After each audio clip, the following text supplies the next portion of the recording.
ఈరోజు మనం శ్రీనగర్లో ఉన్నటువంటి 89 అడుగుల మహా ఉచ్చిష్ణు గణపతి విగ్రహం వద్ద ఉన్నాము.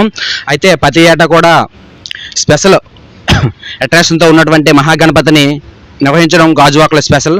అయితే అదేవిధంగా ఈ సంవత్సరం శ్రీనగర్లో ఇవ్వడం జరిగింది. అయితే ఇక్కడ ఉన్నటువంటి విగ్రహ ప్రతిష్టత ఏంటి, ఈసారి ప్రాముఖ్యత ఏంటి, ప్రతి సంవత్సరంలాగా ఈ సంవత్సరం కూడా ఏదైనా స్పెషల్ ఏమైనా ఉందా అనేది ఇక్కడ ఉన్నటువంటి కమిటీ వ్యక్తులని అదేవిధంగా గణపతి గారిని మనం తెలుసుకుందాం. ఒకసారి సార్ చెప్పండి సార్, ఈ యొక్క విశిష్టత ఏంటి, ఈసారి ఏ విధంగా మనం మహాగణపతిని నిల్చోబెట్టారు, అదేవిధంగా దీని యొక్క ప్రాముఖ్యత అంటే జస్ట్ మా కోసం చెప్పండి సార్.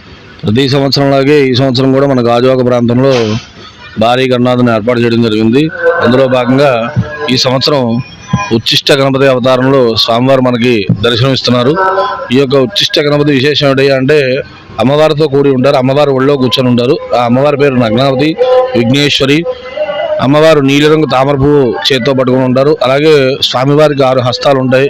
ఒక చేతిలో తామర పువ్వు, ఒక చేతిలో దానిమ్మ పండు, ఒక చేతిలో జపమాల, ఒక చేతిలో ధనస్సు, ఒక చేతిలో పాశాంకుశాలు ఇవన్నీ కూడా ధరించి ఉంటారు స్వామివారు.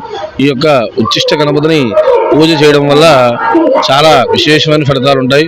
32 గణపతుల్లో చాలా విశేషమైన గణపతి ఎవరయ్యా అంటే ఉచ్చిష్ట గణపతి.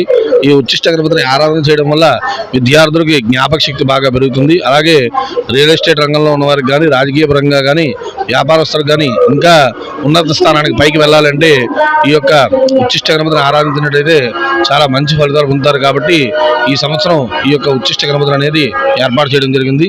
కావున భక్తులు 50 మంది వచ్చి స్వామివారిని దర్శించుకొని స్వామివారి యొక్క కృపా కటాక్షానికి పాత్రలు కావాలని ఆశిస్తున్నాం. థ్యాంక్ యూ సార్, ఎంతో చక్కటి ఇన్ఫర్మేషన్ మా కోసం ఇచ్చారు. ఈ మహా ఉచ్చిష్ట గణపతి 89 అడుగుల్లో ఈ శ్రీనగర్లో పెట్టడం జరిగింది. దీంతో పాటు బాల వినాయక కూడా